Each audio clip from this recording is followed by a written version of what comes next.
Good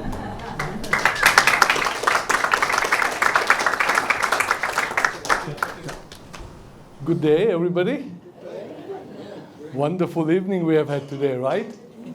Very good. I want each one of you to pat yourselves on the back because I've had the privilege to do over 500 presentations around the world in over 40 countries.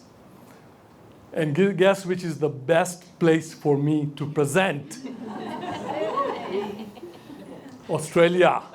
This is my 8th presentation here, so I'm truly excited to present because you guys love your humor, but you also love the substance.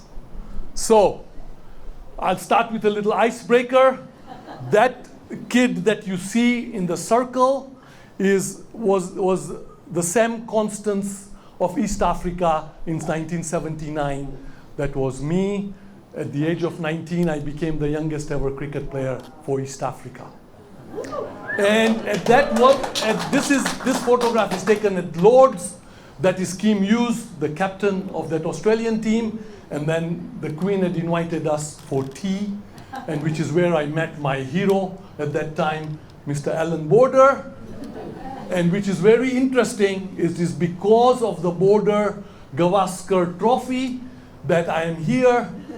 My better half here behind my back colluded with my friends and organized tickets, flight tickets and tickets to the test matches for 2 dreams I've had. The main one was to be at the MCG Boxing Day test, and then the second one was to come here in Sydney and watch the test.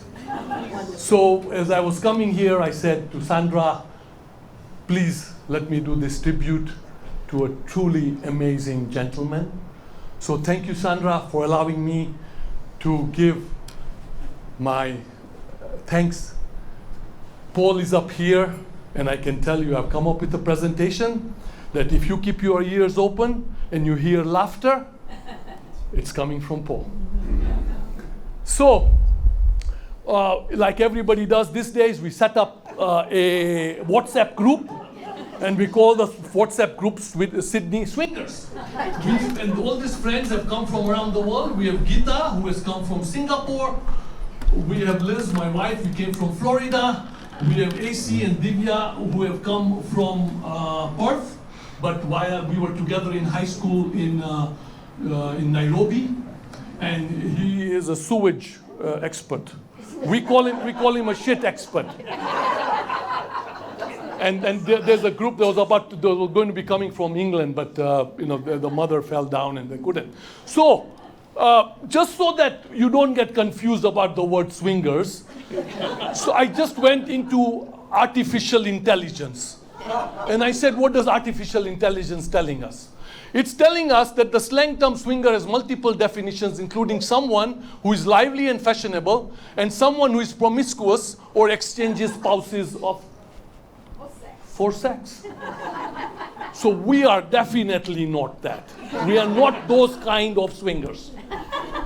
There is also another type of swinger, which is your kookaburra ball. It's a special ball made, which is the kookaburra ball. We are also not this kind of swingers. The reason why we called ourselves the Sydney Swingers is because of the greatest swinger of Australia, whose home is Sydney, Mr. Glenn McGrath. Because he used to have prodigious swing, and he has done no more. So that's why we called ourselves the Sydney Swingers, because tomorrow we are going to go in pink into the test match for his wife. There we are, the lethal swing. So this is how I invited my friends and my wife. I said, you guys are my VIP guests for the tribute presentation I'm doing to celebrate one of Australia's most amazing architects. By the way, VIP in my case is ventilated, improved pit latrine, which incidentally is where the ticket money I paid to is going. Paul used to design the most beautiful toilets for remote villages in Nepal. So by coming to my presentation, you will be helping Nepalese peoples have good shitting experiences. And that's for all of you guys here as well. just know that you are helping people have good experiences. So I'll start with my story regarding Paul. In 1994, as Sandra mentioned, Paul wrote one of the most amazing books on guidelines for the South Australian government. And in it are some of the most beautiful sketches, hand-drawn sketches, exquisitely done by hand. And you can see all of these sketches done by Paul in 1994. At the same time, in Kenya, I was working on a research paper in the Masai Mara and studying about lodges and how they were destroying the environment in a national park. So I wrote a paper on ecolodges, which later was identified as the first paper written in the world on that subject. And then in 1995, the International Ecotourism Society organizes an ecolodge forum in Costa Rica. So Paul flies east from, or shall I say west? He flies east from Australia to Los Angeles to Costa Rica. I start in Nairobi, I go to Amsterdam. From Amsterdam, I go to Miami. From Miami, I end up in Costa Rica. And I'm going, of course, west. And it is here, under this round, conical thatch roof, I was witness to one of the most amazing presentations I had heard up to then by Paul. And he was talking about his work with the Aboriginal peoples, the Pitjantjatjara speaking peoples. He had everybody spellbound, including me, of course. It was also under the same conical roof that he first learned how to do Macarena. Paul was not one of the great dancers, I can tell you. He was struggling, his hips and everything were not. Sorry, Paul.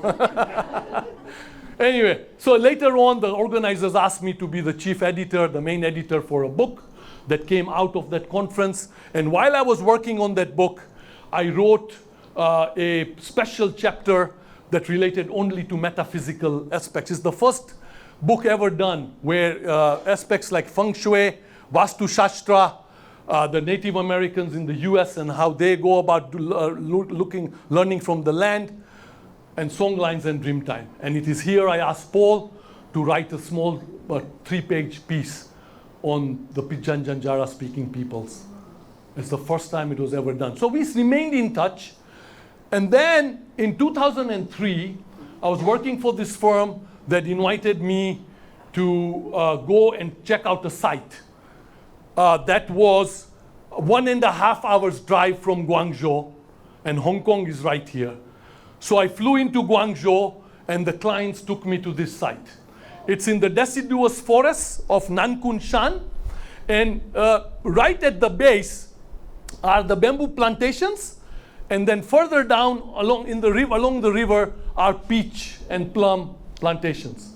So the client had bought this part right at the bottom where the bamboos were and the thing. So I went there, took some photographs of what was going on. This is the orchards and everything.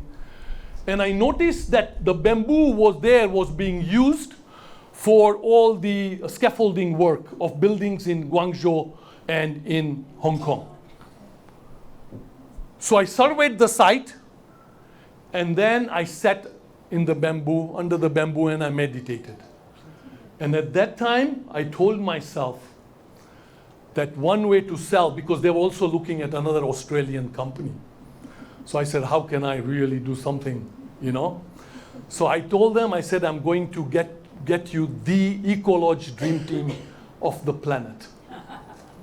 And we'll come here and we'll build you something that has never been done in China. And then on the way back, I stopped over in Guangzhou. We had about 4 or 5 hours. So they tell me, Hitesh, what do you want to do? And I said, you know, I've always wanted to go to this wet market in Guangzhou because I've heard they're very interesting. So they took me to the wet market. And I saw things there that they looked like they could have been on the IUCN endangered list. And there were snakes all over the place. There were seahorses. There were some kind of, turtles, small ones that looked like they were pretty endangered. And then I'd also read an article at that time in New York Times that was talking about every restaurant there has got special meat. At Guangzhou Bamboo Villa, the menu boasts wild pig, deer, 8 different kinds of snake, and assorted birds. Civet cat is available at about $10. So I took photographs. I took photographs of cats and dogs in cages that were going to be eaten and all that stuff. And I returned back. Now, I've talked about sex. I've talked about shit. I've told you my story. So now let me tell you, how do you capture the sense of place? We managed to get the project, which we ended up calling Crosswaters Ecolodge. And when I returned back, I find out that SARS had started. And when I read, it said SARS had started in a wet market in Guangzhou. So it's very possible when I was photographing, there was probably SARS, but the Chinese government had kept it quiet. They didn't want anybody to know. So when we returned back, now they had all the things, all the procedures in place. So everybody was supposed to wear masks. So here I introduce to you Simon Velez. You're going to get to know more about this gentleman. He came from Colombia, but he didn't have a mask. And those guys were very tough. They said, if you don't have a mask, you don't enter. So we told Simon that because of the shortage of masks, there were people who were using bras. So whether he would be interested in trying one of this. Of course, he refused. But we managed, you can see, look, it's there's a shortage there at that time. So this is when we now start working and stop joking around. On our team was probably a guy called Matt Lewis. He's probably one of the best illustrators I've come across on the planet. He did all the illustrations for my book later on. And I told him, I said, please do your magic. So through your magic, you can capture the sense of place of this particular site. And so he starts working on the bamboo and the river, the livelihoods and how people are working. These are special markers, Japanese markers. There were like about 30 different types of gray. And so he works with all of that to try and capture the sense of place. We did studies about typology of form because I'm also an architect and a landscape architect, but we wanted to study the typology. We wanted to study about how the buildings are related, scale, perception, etc. The internal, external relationships between in the traditional vernacular architecture. And then, of course, the people. Because a lot of the times, the best experiences are with the people. And so we did photography and all that and worked on it. And Simon, in the meantime, was going around building a strong, deep spiritual connection with the bamboo. Stylostachys pubescens, probably the most sustainable building material on the planet. Every 2 weeks, it grows my height. Wow. And the whole site was surrounded by Stylostachys pubescens. So we tried to study the nature of materials and understand them so that we could figure out a way to use them. And as Christopher Alexander was talking about, create a timeless piece of architecture. So this is now, I'm also a professional photographer. So through the photography, was also trying to see if I could capture the sense of place. And nature is part of that sense of place. We became the bamboo. Excuse me, there is 2 seats here if you want. Please come.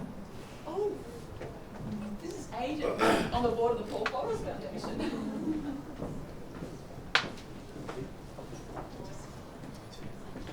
We're trying to study the patterns of animals to see how we can bring them into our designs. And then, of course, we are very big, and Paul was as well, into community participation planning, bringing the local community, because we are big into, we invented or looked into AI in 1994 when I was working on a project in Kenya. And you might think, how can AI be there in Kenya in 1994?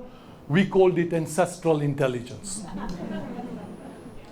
And so we are talking with the ancestral intelligence people here, learning from them about the local culture, the local ways of using materials, etc. And then went on site with a few other local consultants. And it's a fun job. You're going to find out. Our job is actually not that bad. Once every while, we'll have the river as the table, because we wanted to feel the river so we could design. And it is at that time we decided, because I was working for a landscape architecture firm, and I was the team leader. So at that time we decided we are only going to focus on the areas that did not have any indigenous trees, only disturbed areas and exotic species. And Simon Velez then started working on his sketches. This is the Colombian architect who is still considered the bamboo king of the world. He's the greatest bamboo designer out there. So he starts working.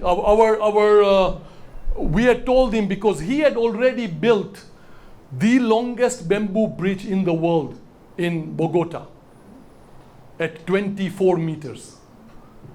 And we asked him to build a similar one, but even better, here in China, and which then became the first bamboo bridge to be built in the world outside of Colombia.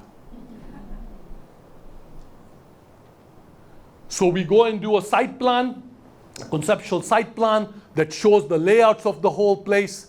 So this is, remember, we are a landscape architecture thing and background. So you're going to understand how this whole project works with different specializations, right? So we come up with all these drawings. And then it is this drawings, you can see here, we have decided where Simon's observation tower is going to be coming in, where the bridge, this one is where there we are. That's the bridge of Simon, etc. So we decide right there what is going to go where. And then we'll go to the architects and then tell them, look, this is where you should work on your, come up with your stuff. So this is what we did, and because of my architecture background, we also started coming up with concepts of what the tea house is going to look like, and how the roofs would be, how they would be connected, etc. The kind of feel and look to it, because it has to be a Chinese, it's a tea house. And on that trip, Paul could not make it. Paul was busy with, I don't know what, maybe it was in the Aboriginal country, or he had already occupied. So then Paul came on his own. We were not there. So he starts meeting with the clients, and he's trying to explain everything to them. He's already got the site plan with him, so he's walking around the site. He starts working on his magic. Simple, basic stuff. And Paul, as you know, was an associate professor at the University of Sydney. He was a big mentor to a lot of students. And so then under his arm, under his wing, he takes in a local architect, Chinese. There were 5 architects working on this project, about 25 landscape architects. And this is the local landscape architect. He's explaining to her everything. That is on some of the initial designs of Paul for the tea house.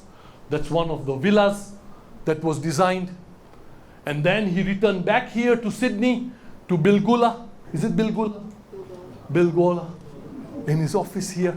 And then he starts working on his environmental pieces about energy reduction, about climate issues, ventilation, etc. These are all his drawings. So he's working on all of this. They make a model, a sketch model, right? And then we make the site trip number 4. To give you an idea, when you finished with everything, a lot of you guys who are not architects or landscape architects, you get an idea of how much time and thing it takes to create a really wonderful project. So it is on the site trip number 4 where the ecolodge dream team comes together. So we have Paul there. We have Simon here, who is the bamboo king. And we managed to get the bamboo queen as well. Linda Garland, an Irish lady from Bali, was known as the bamboo queen. And then we also had a feng shui expert, because they wanted to do this project with feng shui. And he's a professor at Hong Kong Polytechnic, had been a feng shui master for 20 years. So, this is the only photo, I don't think you have seen this, the only photograph out there where a bamboo king and a bamboo queen are just about to kiss each other. And just to give you an idea, in 2003, where China was, this is one of the meals we were having. If you look on the table, there are no napkins. So I called the waiter. I said, could I have a napkin? And you know, this is what he did. He went inside here. This is where the kitchen is. He went inside here. This is where the toilet is. So he went and picked up some toilet paper and he brought it on the table and he gave it to me. All right? So that's where China was. And then the waiter didn't know that I was vegetarian at that time. So he takes this plate and he puts it in front of me. So we begin the presentations. Paul, you know, the boisterous person that he is, the personality that he is, he has brought his models and everything, and he's presenting and he's talking about scale and perception and vernacular architecture and symmetry and axis, and there he is with his models and beautifully done drawings. I'm the one who's capturing the whole thing, you know, taking photographs, taking videos. Now I find out when he's presenting that the local architect and his colleague were not looking at Paul. So I'm thinking, I wonder why they are so focused outside the window. And we found out that the owners had not told us that they had rented the whole place to a local magazine that was doing a photo shoot about body painting, graffiti. You can see the body painting going on. Now this is the bamboo king and this is the bamboo queen doing this amazing presentation, but a lot of the eyes were going outside. So look here. This is the bamboo queen with an amazing presentation. This is our client. And if you want to see what our client was, his eyes were open, was this thing, right? So it was a very, very interesting, and we could not even get into our rooms. That was my room up there. So that is how where China was. They don't even give you warnings, or they don't tell you that this other stuff is going on. And at night time, the frogs were having a frenzy. After all their sexual encounters, there were eggs and eggs and eggs everywhere. So there we are, and that was the whole team. You can see Paul right there with the people. And Sandra, I don't think you know this, but I know that Simone was totally anti-religious, and I think Paul was okay with it. But I managed to get them to go and pray to the local gods sitting here. You can see another photograph.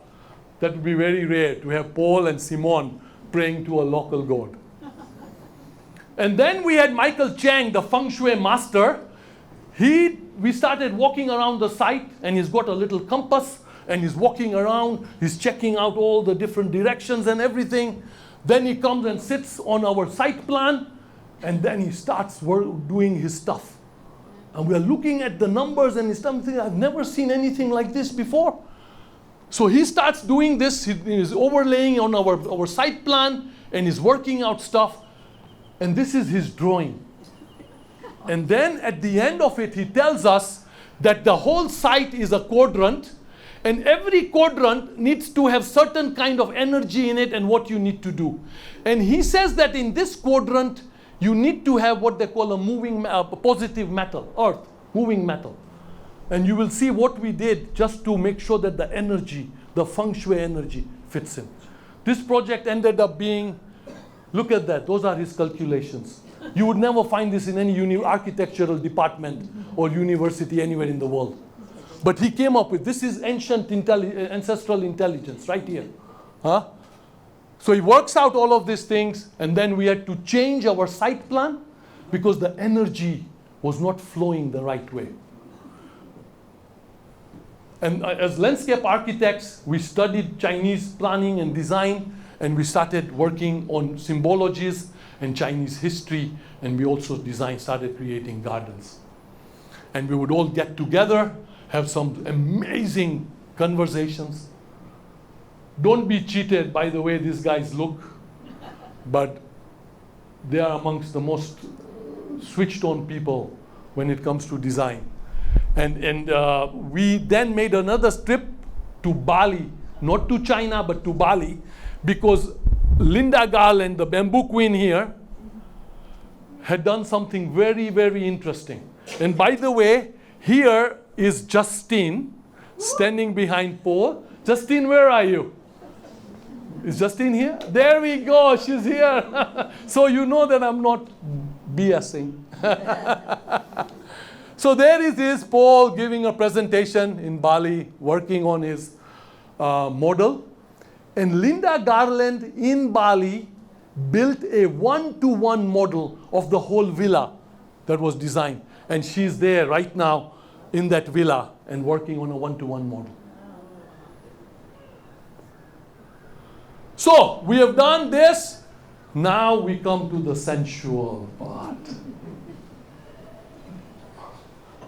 We had, as landscape architects, one of the things we like to do is to create an arrival experience. An experience that you will never, ever forget. It's not like the Sheratons or Ritz-Carltons or Peninsulas or anything. You are going to see what this kind of experience is. So we work, everything is hand done. Every single detailing was done by hand. No computers were used. So this is the drawings we did for the arrival fountain and arrival experience, okay? And we made sure that the contractor also used women in their teams because China was not known for a while. So we said, please make sure that you give equal opportunity. There's gender equality in the construction process as well. So then we are now in the finished part. So when you come by car, this is the first arrival experience you get. All natural materials, the bamboo, and even the parking area is perforated, and you enter into the welcome center. This is where you get your drink, and you are welcome, and then you are told some few rules. Now is the exciting part. When you have driven 2 hours, what's the one thing that you might want to go to? To the bathroom. And it so happened that Paul and I are those people, those architects, we pay a lot of attention to toilets. So Paul here decided that he wants to make sure that even when you are doing your thing, even just for 5 minutes, you are connected straight to the bamboo forest. You start having a relationship with the bamboo even for a few minutes. And there it is. If you were to go, you would be sitting down there and almost literally touch the bamboo. And then you are picked up in an electric cart and you are taken down an electric pathway that's made out of recycled railway ties. So there's a lot of sustainability issues here. Everything is recycled or reused, etc.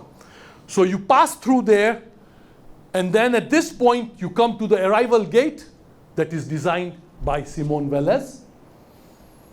And at this point, you go back into the natural world. The bamboo forest takes over. That becomes your arrival experience. After about 5 minutes, you get to this point here, and at this point here, the landscape architecture team has designed the poet's fountain with total bamboo, and all the poetry that you see there is Chinese poetry that connects you to nature. The relationship between humans and nature is in all that poetry. And then from there you make a left, and that is where we have designed and built the first bamboo bridge I talked about, that literally comes from a bamboo forest and ends up into the bamboo forest. And you walk, no cars, no electric carts, only walking experience into this place. And then you come into a nice little reflective garden, right? And you can see all this bamboo is straight from the forest.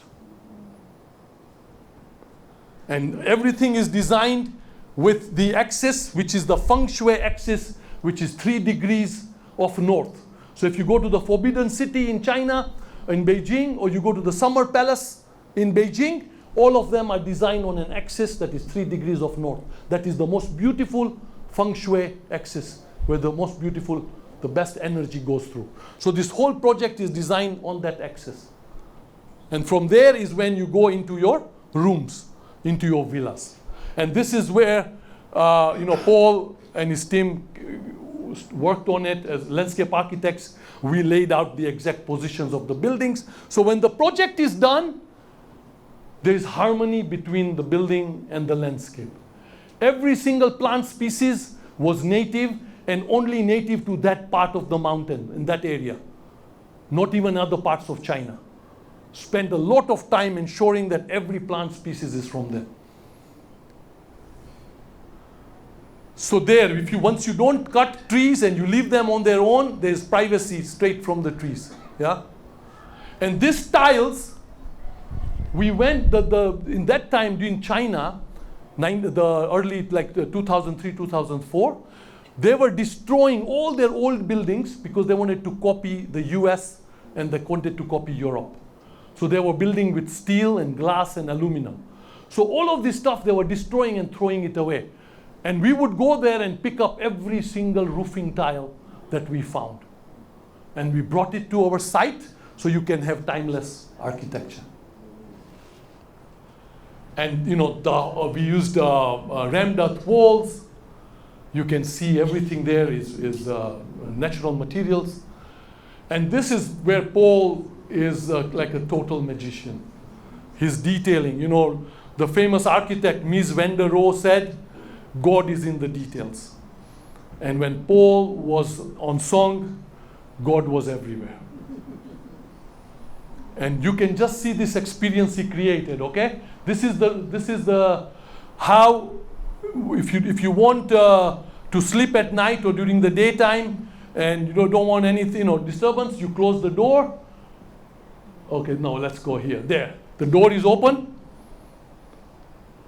If you want to have a little bit of air coming in, you let the bamboo piece to come in. You can see the effect that you get.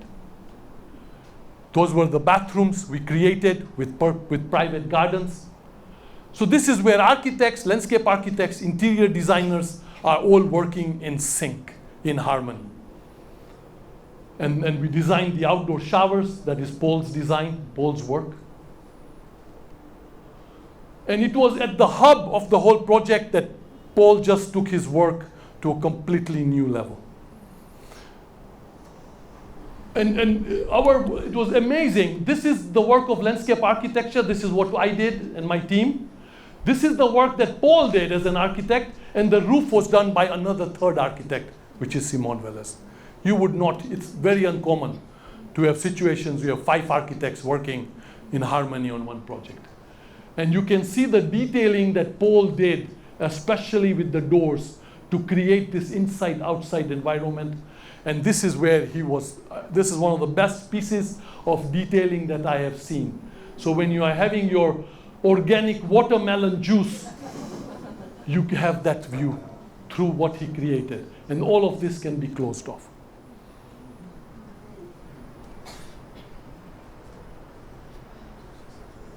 He also designed the tea house. And the spa, we used the local Khajia house, the vernacular house. We had already studied it, and we found out that there are 4 rooms, and we turned those into treatment rooms. Each one of them, I'm going to show you. This is the arrival experience into the spa. This is where you can commune with it's laid out in the bamboo forest. So you're totally connected. You can do your yoga, your tai chi with the bamboo.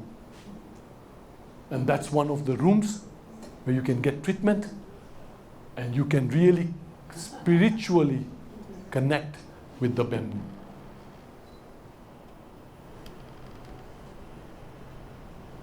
Or if you wanted, you can have the masseuse come into your room and you can get your own private massage. Chinese massage. And every unit was designed in such a way that you could be naked in your rooms and nobody would know about it. Because you're not looking into another space, or other people are not looking into you. So that's where the landscape design comes in. You lay out so that you have total privacy. And now I talk about, I'm just about finishing with cross waters. I want to talk about the other magician that we had, Simon Velez. He would just be walking with a pencil wherever he goes. All right? And then he comes up with an idea, he takes the pencil, in this case, the paper has become a bamboo trunk. Huh? This is a guy who even up to today just goes around with this square ruled book. And when he's drawing, he has got 2 colored pens, biro pens, those big pens, like $1 each. And he starts doing these drawings.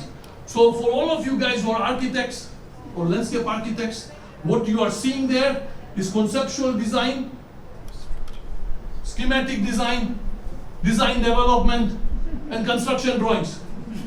That's it. And I'm going to show you what he does with just that. That's the arrival experience. That's his square ruled book there, explaining to the contractor what needs to be done.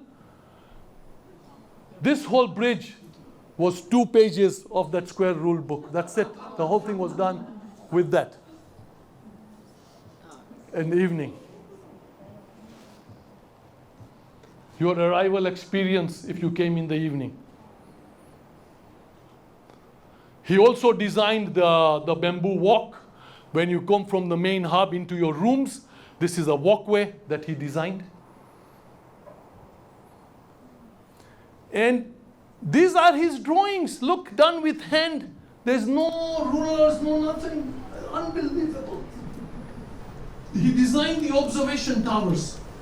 He designed the stargazing tower. That is the observation tower. So that from that drawing I showed you, this is what they built. Look at that. And when you are up there having your pina colada or martini, that's the view you will get. What you see there is the tea house, which was done by Paul. And when you are in the tea house, that's the view you get. So there's continuous connections between one space and another. And we are all working together to make sure that these are the experiences you get.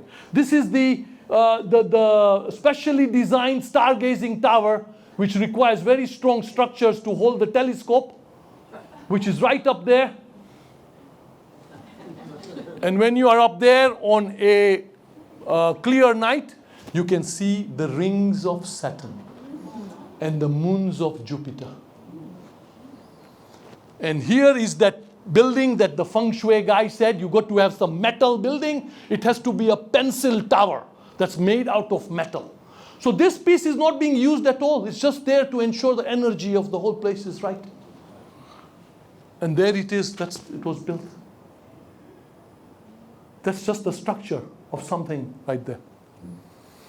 So that's also a lotus garden that we designed, and the building was done by Simon. He also did the bamboo villas, which for a while became the most expensive places to stay in China, only for the Chinese. We designed the gardens. I mean, I won't go into detail. This is a Paul show, so we won't go into. We designed 8 different gardens and fountains and all this floor detailing done by hand. longevity, bamboo, all done with stones on the floors. And I took these photographs just to capture the real, the sense of place. And I decided to become a fish just for you guys. So I can say if a fish is there, what is it going to see? Huh? We want to take care of the animals also. We always do that in our work. But what they are going to see. This is the goldfish. We normally always look at a goldfish from above. And there, but what does the goldfish see? And that's the river experience. And when everything falls into place, the landscape design, the Paul architecture, the Simon architecture, the Linda Garland interior design. So a video was done, a professional video, and I want to share with you the sensational.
We wanted to design a place where people would literally fly and come in.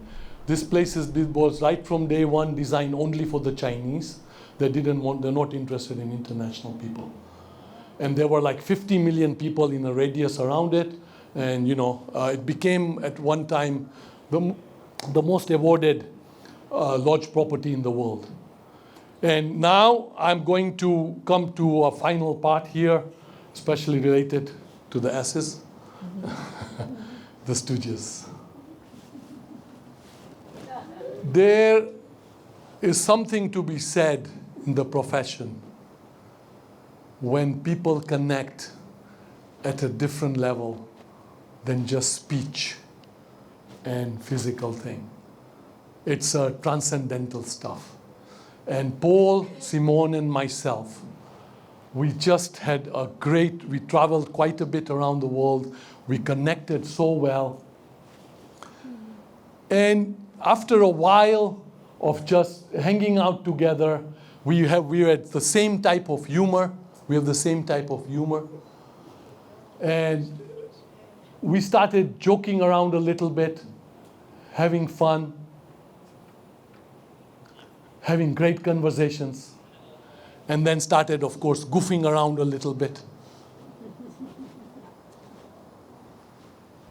And Paul is taking photographs of me goofing up, joking around with Simone. That's Simone and Paul. That is Simone right there in Bali. So we were literally just having fun while we were working. If there's one thing I can get you to take away is to make sure you enjoy what you are doing. So important. So let me tell you about these guys, okay? Does this guy look like one of the greatest environmental architects of this country? Huh? You walk around in the streets and you're thinking, does this guy looks like he could be a drug lord from Colombia? Now look at that head, it looks like it's been soaked in water for a long time. That is Simone Velez, the greatest bamboo architects there was. And what was amazing is with the amount of fun and everything we had, and the way we had, Simone Velez had no website, no email address when I tried to get hold of him. Paul never believed in websites. He never believed in having his work even presented and shared with anybody. I think I may have been the only one he allowed me to share his work with others. So we started calling ourselves, and watch carefully, we started calling ourselves the Three Stooges of architecture. Let me go back. Look at this. So Paul is Larry, Simone is Mo, and I am Curly. Because, ladies and gentlemen, finding friends with the same mental disorder as you is priceless. And look, Larry was our fearless leader. So let me tell you a Three Stooges moment in China. We have got Mo and Curly looking at what Larry is doing. Larry is going ahead, checking out the soil. We don't do anything, we let him do the work because he's our leader. And we are just checking. Then, before you know, Paul is totally in the mud. And here, our friend, Larry, Mo has decided to follow him. And before you know, we have to pull. Look at this. This is a moment here. And this is what I call the butt photograph. Paul. He's laughing, if you can hear. So there we are. These are the Three Stooges, ladies and gentlemen. And this is Paul in the outback. And he was trying to show me the place and he got stuck. So I said, let me take a photograph. And he got one of his interns to do the pushing. And if you don't know this intern, she's the sister of Cate Blanchett. Genevieve was doing all the push for Mr. Larry, the third stooge. And there we are. This is Mo. Look at him. That pencil in his mouth. Would you look at him and say, this guy is... Look at that. But he was a trooper. No doubt he's 70, 80 years old. And a real trooper. That was myself, a photo taken in Indonesia. We love to have fun. We love to joke around. That was my office a little bit in Nihiwatu. Make sure always you're on the beach, you go to have a coconut water by you, right? But working with Larry was an amazing experience. You can see here, he even referred to me as Curly and himself as Larry. That's how he signed himself. This is how we used to talk about each other.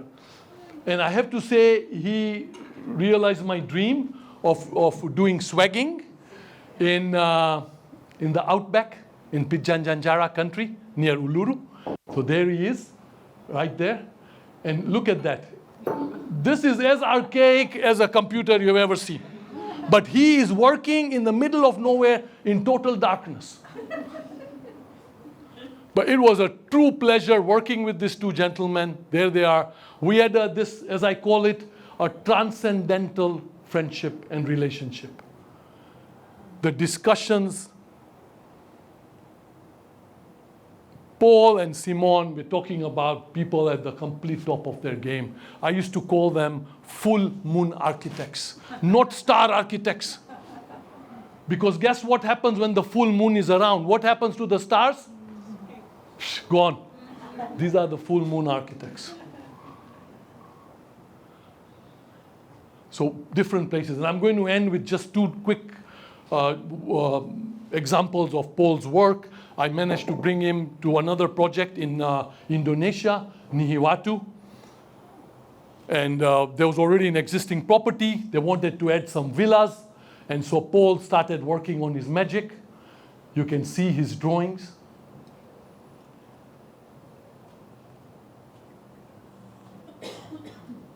And then this was the finished product of the villas that Paul had worked on. We ended up doing, of course, the outside part. In 2015 and 2016, this property was mentioned by Travel and Leisure magazine as the #1 hotel in the world. More than any other hotel, this was given the #1 award. And that's some of the landscaping that we did. Any surfers here? So this property has the perfect surf here. If you ever want to do surfing, check out Sumba Island. It's now called Nihi Sumba, the new name. And then this is where the transcendental relationship came in its peak. This friend of mine, Claire, she's a Queenslander. She wrote to me, says, Hitesh, I want you to help design eco shacks for the Kwanda Muka people of Stretty Island. So I told her, I said, Claire, I'll tell you what. I would want Paul to be the main architect.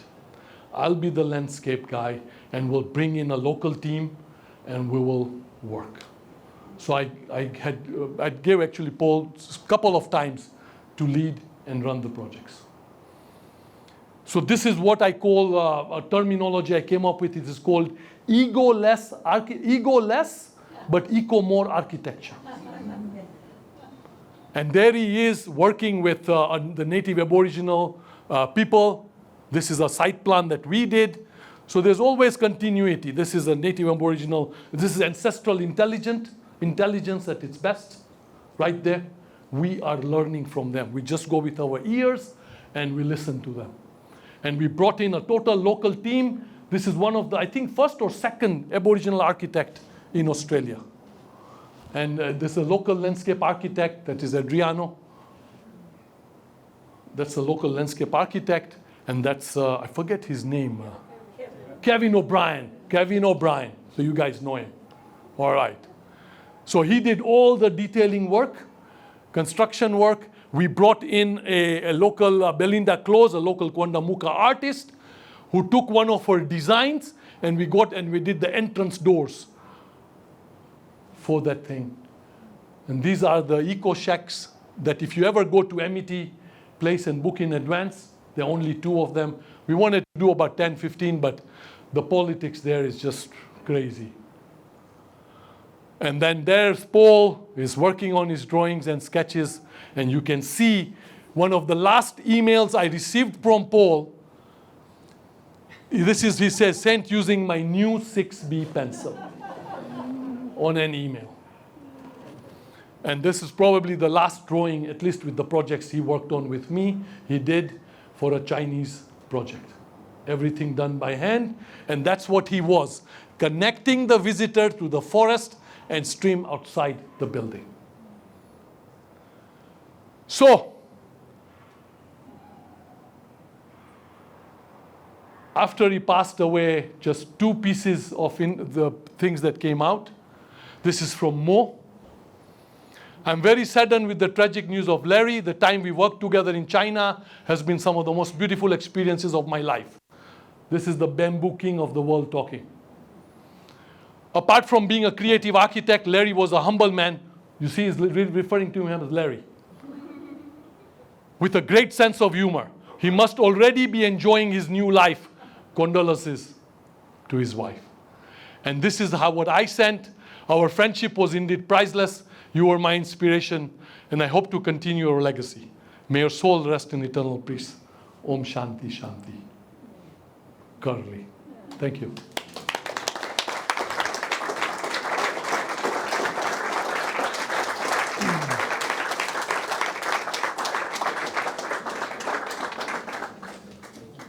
So I guess we'll have some questions and answers session. Yes, is that? Yeah. If anybody has any questions, please. Yeah, I need some water. Yes. By the way, Kathy, can you stand up, please? Kathy is the one who did all the beautiful announcement and thing that you saw, all the hand-drawn stuff. And she also did this particular sketch. You can see here. Katie Hubbard. There she is. All done voluntarily. So we need to, during the holidays, so we need to give her credit. Yes, Katie. I was going to ask, what was the duration of the ecolodge project? How long were you working? So the first site visit I made was in 2002 February, and the official opening was in 2000, end of 2005, 2006. So yeah, a lot of trips and visits and everything. Yes. Yes, ma'am. How did you successfully finance the China project? How did you successfully finance the China project?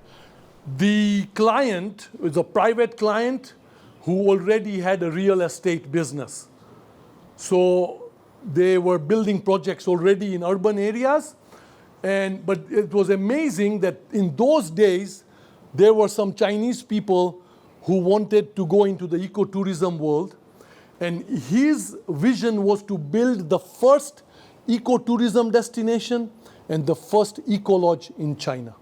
And they self-financed the thing.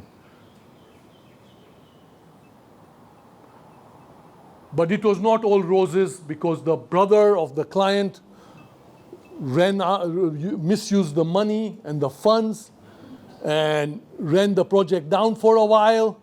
We did not get paid for like about 2 years. So we were not even able to go to the site, all kinds of stuff. Yeah. Yes, there was another question here. Yes, sir. I recall it not long after it was completed. Paul visited us, we were living in Canberra at the time, and he showed us the project and kept us laughing all night, talking about the whole process. It's very magic to see it again because I thought at the time I'd really like to go and visit, but as you say, it's not open to anybody but the Chinese. But my understanding was, if I remember correctly, Paul said that the client got the right to do it and the land, providing he used this as an example to then build other ones. Correct. Do you know, did they do any more? They financially they had problems. And I think they never got out of it. They did contact me at some point to look into another project, but it never got off the ground.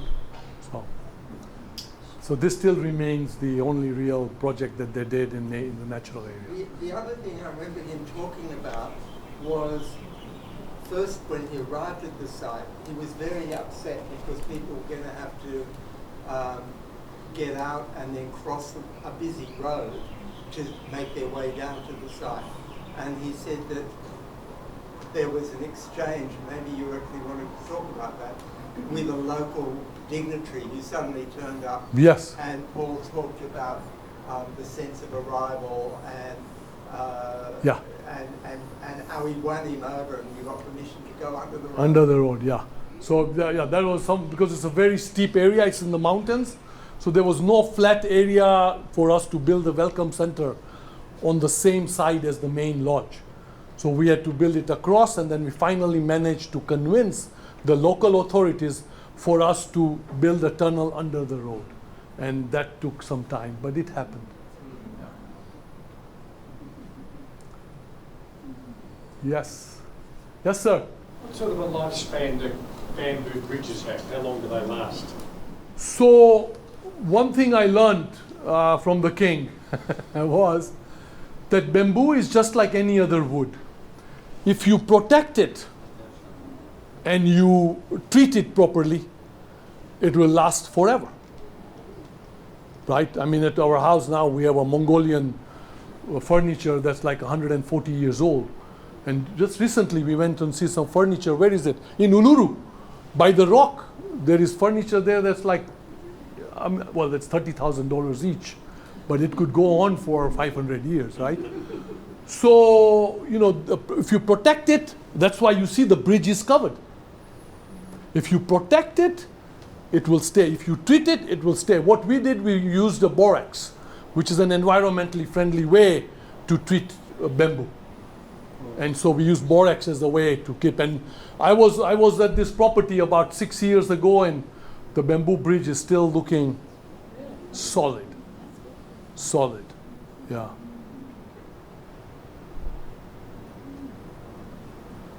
Yes, yes. Thank you for a very warm and generous presentation. I've got one question that seeks to plumb the depths of your wisdom that only you can provide. I don't know about that. I'll try. Could India 6 down?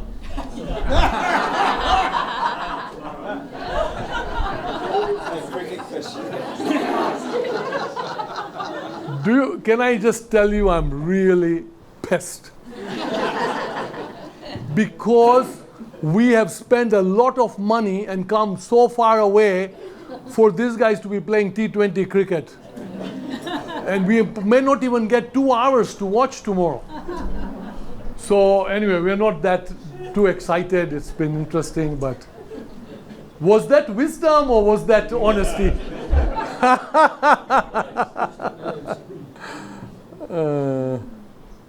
Good. Anybody else?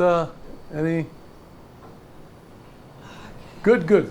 So we'll be around for another 15-20 minutes, an hour, if you want to come and chat, or please, we are here. And thank you, Sandra, again. Appreciate it.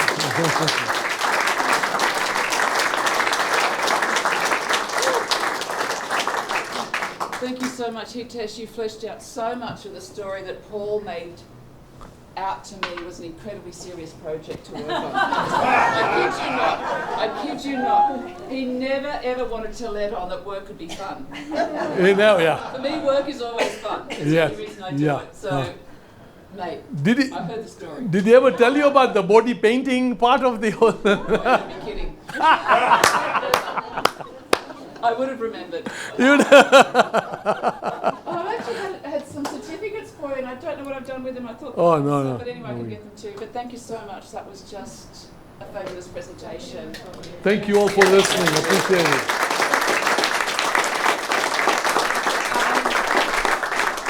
I stayed there once with Paul in 2012. We were on our way back from Venice from the Biennale because Paul was in the Australian Pavilion with his work, particularly with Health Habitat. So I had the delight of, and the summer holidays in Hong Kong had just finished the day that we were getting the train over there. So the whole place was empty. And I arrived with God. Yeah. I absolutely arrived with God. Yes. It's almost like people sort of sweeping the path front. Yeah. And if you went to sort of drop something, somebody was there to catch it. It was just... Yeah. But at the same time, Paul would just be sitting there checking the details. Yes, of course. He wouldn't just sit in that living room, that gorgeous living room. He loved those doors that went out across the pond. He was in raptures about those. Yeah. And we almost couldn't relax in the villa. Because again, he's checking all the details. Making sure everything is working. SM, you got to do this, you got to do that. You go, mate, I just want to stop. It's extraordinary.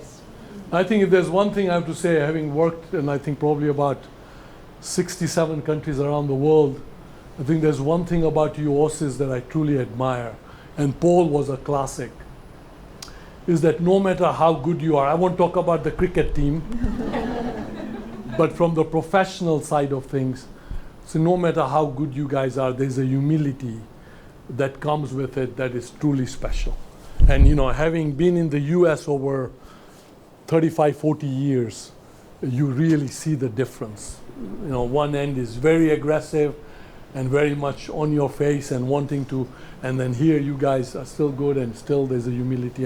And Paul, if there's one thing I learned from him, I still have a lot to learn. I've got to work on it because I've got too many other forces on the other side, but I would love to get to that stage and that humility that Paul had, So, well, thank you. On the basis of we have a certificate of appreciation from the Paul Pholeros Foundation. Oh. But even better, those of you who have received the Mongrel Award will understand what this means. Paul was mongrel design in his early years because he's a bit of everything. And these, he made these awards after much thought, care and consideration. This prestigious award has been given to Hitesh Mehta, that's on my writing, for the best PP kind of presentation. Thank you.